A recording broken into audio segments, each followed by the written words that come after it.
Genesis 6 verse 2, KJV. 2 That the sons of God saw the daughters of men that they were fair, and they took them wives of all which they chose. Genesis 6 verse 4, KJV. For there were giants in the earth in those days, and also after that, when the sons of God came in unto the daughters of men, and they bare children to them, the same became mighty men which were of old, men of renown. Genesis 6 verse 11, KJV.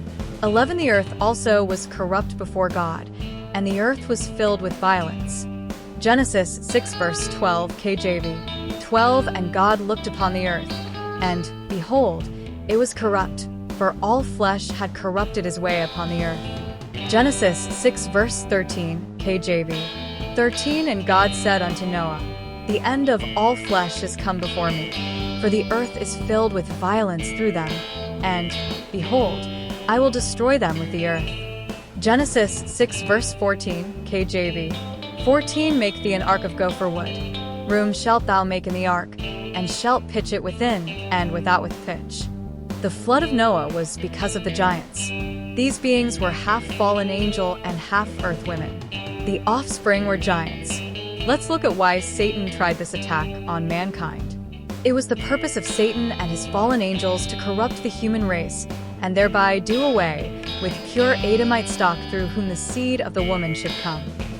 This would avert their own doom and make it possible for Satan and his kingdom to keep control of the earth indefinitely. It was said to Adam and Eve that the seed of the woman would defeat Satan and restore man's dominion. Genesis 3 verse 15.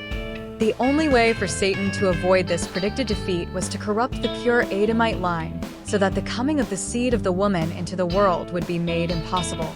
This he tried to accomplish by sending fallen angels to marry the daughters of men. Genesis 6 verses 1 to 4, thus producing the giant nations through them. Satan almost succeeded in his plan during the first episode, for all flesh had corrupted his way upon the earth.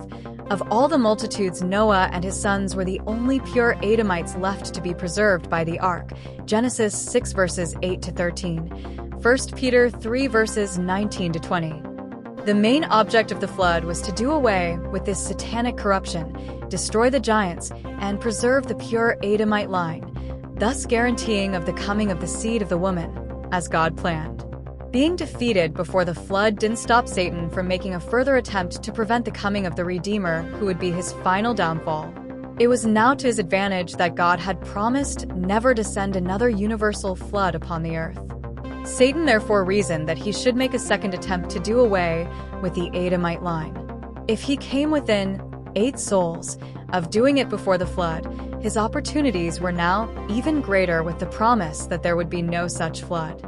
This is the reason the second group of fallen angels married the daughters of men.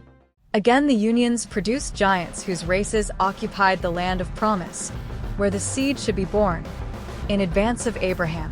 Limited by his promise of no flood, God had to destroy the giants another way. This explains why he commanded Israel to kill every one of them, even to the last man, woman, and child. It also explains why he destroyed all the men, women, and children besides Noah and his family.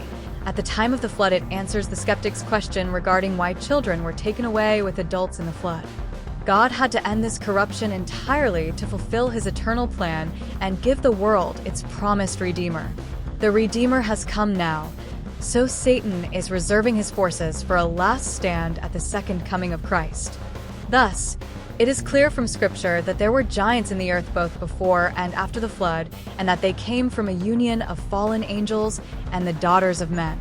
Dake's Annotated Reference Bible, containing the Old and New Testaments of the Authorized or King James Version text.